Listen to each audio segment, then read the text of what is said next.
actually allocate all necessary resources. اور بچیوں کے ہاسٹل کی بات ہے, اور جب بچیوں کی ویسے بات آئی, بہرحال یہ میری ذمہ داری میں پرائرٹی پہ بھی ہیں. لڑکے پھر کہیں نہ کہیں باہر جا کے رہ سکتے ہیں. میں نے اپنے مین کیمپس پہ بھی پچھلے دنوں کو تھوڑی سی ری لوکیشن کی ہے, اور میں نے کہا ہے کہ یہ لڑکے کسی نہ کسی پرائیویٹ ہاسٹل میں چلے جائیں گے. آپ ایک ہاسٹل خالی کر کے, جو بچیوں کی تعداد ہمارے پاس خاصی ٹائٹ تھے, ہمارے پاس 100 کے قریب بچیاں تھیں جن کے رہنے کی جگہ نہیں تھی. So I have allocated another space for the girls. So girls hostel انشاءاللہ ہمارے آلریڈی ایجنڈا پہ ہے. اس سال کے پلان میں ہم نے کچھ نئے ریجنز بنانے جا رہے ہیں, جس پہ کم و بیش ہم تقریباً 2.25 ارب روپے خرچ کریں گے اس سال انشاءاللہ, اور وہ اکیڈمک فیسلٹیز اسٹیبلش کریں گے. اسی میں انشاءاللہ آپ کے گرلز ہاسٹل کی یا ایک ملٹی پرپز ہال کی جو ریکوائرمنٹ ہے وہ انشاءاللہ پوری کی جائے گی. یہ ساری باتیں کہہ کے جو ایک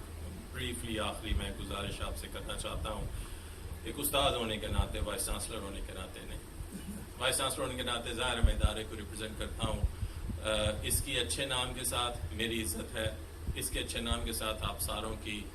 ریکگنیشن ہے, اور اس کے اچھے نام کریڈیبلٹی کی وجہ سے, اس کی اچھی ریپوٹیشن کی وجہ سے اس ادارے سے گریجویٹ ہونے والے طلبہ طالبات کی ریکگنیشن جو ہے وہ اس پہ بیس کرتی ہے. اور اس کے لیے جو آج کی دنیا کی جو ایجوکیشنل سٹینڈرڈز ہیں, بہرحال ہمیں اس پہ توجہ دینے کی ضرورت ہے. اور جیسے شیخ صاحب نے کہا, میرا بہرحال ایک استاد ہونے کے ناطے یہ تو ہم ساروں کی ذمہ داری بہرحال ٹھہری کہ ہم اپنی کوالٹی آف ایجوکیشن کو, ڈیلیوری آف کانٹینٹ کو گریجولی بہتر کرتے جائیں, اپنی بیس لائنز کو ریز کرتے جائیں, تاکہ جو طالبات ہم سے فارغ تحصیل ہوتے ہیں ان کی کوالیفیکیشن پہ, ان کی ڈگری پہ, ان کی پروفیشنسی پہ, ان کی کمپیٹنس پہ کوئی بھی اپریہینشنز نہ رکھ سکے, کوئی بھی ان پہ کوئی خدشات نہ ہوں ان کے ذہن میں کہ ایک فاصلاتی نظام تعلیم سے پڑھنے والا بچہ یا بچی شاید دوسرے لوگوں سے کم تر ہو سکتا ہوگا. اور اس کی ایک جو بہت بڑی ضرورت ہے, میں سمجھتا ہوں, جس میں شاید تھوڑا سا ہم لیٹ ہوئے, لیکن اٹس نیور ٹو لیٹ, ہمیں اپنے کریکولم کو ریویو کر کے آج کی معروضی حالات کو مد نظر رکھتے ہوئے, آج کی انڈسٹری کی ریکوائرمنٹس کو مد نظر رکھتے ہوئے, ڈفرینٹ لیولز پہ اور انٹرنیشنل جو ٹرینڈز ہیں ان کو مد نظر رکھتے ہوئے اپنے کریکولم کو ریوائز کرنا چاہیے. ہم نے فرسٹ سٹیج پہ بہرحال matriculation, F S C F A اور بی اے کے جو کورسز تھے ان کو ہم نے بہرحال ریویو کیا ہے. اور اس دفعہ جب آپ ایڈمیشن دیکھیں تو جو لسٹ آف کورسز میسر ہوگی بچیوں کو, جائے کنٹینیوئنگ اسٹوڈنٹس میں آپ دیکھیں تو سگنیفیکنٹلی ریڈیوسڈ ہے. آج کے دور میں کسی کورس کا نام نہیں لیتا, لیکن آج سے 20 سال پہلے, 25 سال پہلے شاید کوئی کورس بہت زیادہ ریلیونٹ ہو سکتا ہوگا, لیکن آج کی ٹیکنالوجی کی دنیا میں, آج اس 21ویں صدی میں بظاہر شاید ان کورسز کی بہت زیادہ ضرورت نہیں رہتی.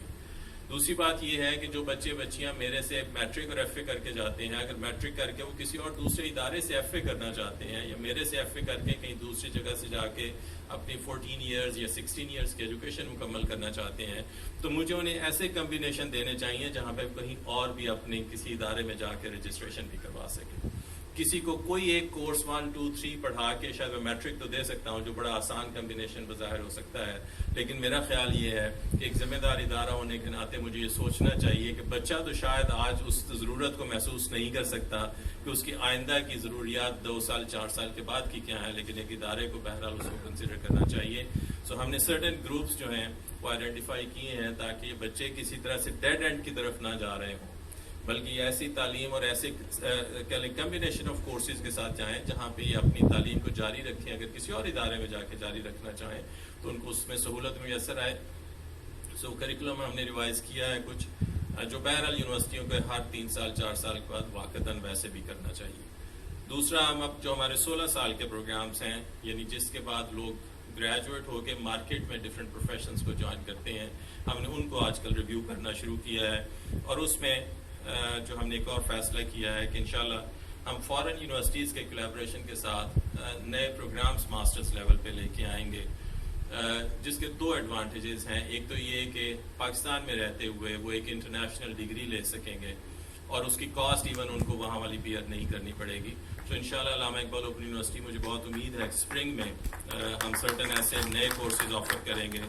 جو انگلینڈ کی کچھ یونیورسٹیز کے ساتھ مل کے ہم جوائنٹ ڈگری میں آفر کریں گے, اسی اسٹینڈرڈ, اسی کریکولم کے ساتھ. اس میں کچھ ایون ان کے لوگ پڑھائیں گے بھی انشاءاللہ ٹیکنالوجی کے گیجٹس کے ذریعے سے اور مینس کے ذریعے. تاکہ پاکستان میں رہتے ہوئے میرے طلبہ طالبات اس یونیورسٹی کے ذریعے سے ایک انٹرنیشنل ایجوکیشن جو ہے وہ حاصل کر سکیں. اور اس سارے کو کسی بھی ادارے میں، گھروں میں، کسی بھی سرکاری ادارے میں، کسی بھی پرائیویٹ ادارے میں اگر ڈسپلن نہیں ہے تو کوئی بھی آبجیکٹیو اچیو نہیں کیا جا سکتا. اور میں جب یونیورسٹیوں کی بات کرتا ہوں تو اس میں اکیڈیمک ڈسپلن، ایڈمنسٹریٹو ڈسپلن اور فائنینشیل ڈسپلن تینوں شامل ہیں. اور پھر اگین میرا وہ باعث کہہ لیجئے، میرے پروفیشن کا باعث کہہ لیجئے. میں چونکہ کمپیوٹر سائنس کا استاد ہوں اور یہ بات بہرحال ثابت شدہ ہے آج کی ٹیکنالوجی کی صدی میں، اور خصوصاً ڈسٹینس ایجوکیشن کے ضمن میں، کہ اگر ہم یہ سمجھتے ہیں کہ ڈسٹینس ایجوکیشن آج ٹیکنالوجی کے انڈکشن اور انٹروڈکشن کے بغیر ہم دے سکتے ہیں تو یہ ہماری خام خیالی ہے.